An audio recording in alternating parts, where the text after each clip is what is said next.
Combating crime takes more than just talk. It takes a lot of action. Recently, Missouri Governor Greitens announced his plan to stop the violence. I sat down with him for an exclusive one-on-one interview, and I asked him about his anti-violence plan he just launched in St. Louis. For over a decade, the state of Missouri has not been working with the FBI and the DEA on their Mission Save task force. This is a task force that's designed to take the most violent felons off of the streets. And it's working in other states around the country. Now, the state of Missouri is working with them. A lot of initiatives have been announced before, yes. Programs, many unsuccessful. Right. What makes your plan so different, and why do you feel it will be successful? Yeah, one of the things that I'm really pleased about, Mike, is that for so long, the state has stood back. And you've had politicians at the state level who've talked and talked and talked, and they set up a task force and a commission, and there was a hearing. There was more talk and more talk. We are taking action. Why not launch this initiative that you have launched in St. Louis in Kansas City? We've already talked at the state level about some of the prospects for some of the work we can do here in Kansas City. We've reached out to some local partners here, some clergy leaders. Mayor Sly James has often said one of the key components to fighting crime is getting guns out of the hands of criminals.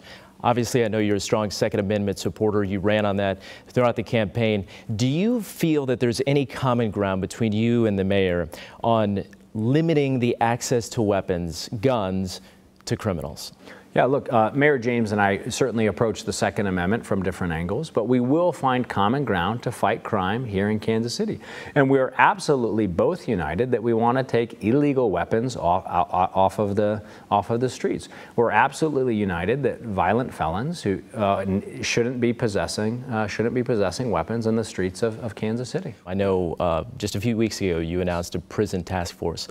How could that be utilized as part of the overall anti-crime program? And what do you hope to accomplish with that? So just recently, I was at one of our prisons where they have a simulator that teaches prisoners how to drive trucks.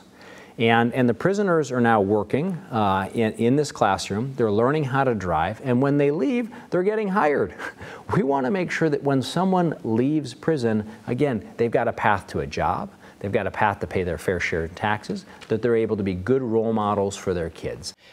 Would you support state funding for programs like that in the community level of all of this to try to help prevent it before it even gets to the court system and the police and the prison system? You know, recently I went out with Nightlife Ministries. Nightlife Ministries, you might know, it's a group of clergy leaders who goes out and they walk some of the most violent streets of Kansas City.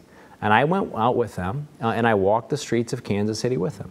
And I was holding the hand of a mom who had just lost her son to violence a couple of months before. Now, when you talk to a mom like that, you recognize that this crime problem, we talk about statistics and the FBI rankings for Kansas City and all of the problems are here.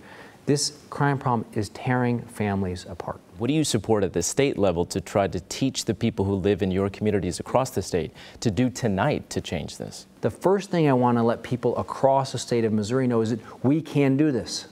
For too long, what's happened in the state of Missouri is because there has been inaction, because politicians have been talking and talking, people have lost hope that we can take action. We can take action and we can save lives. The governor also says he looks forward to working with the new police chief here in Kansas City, and he urges him to continue his community involvement.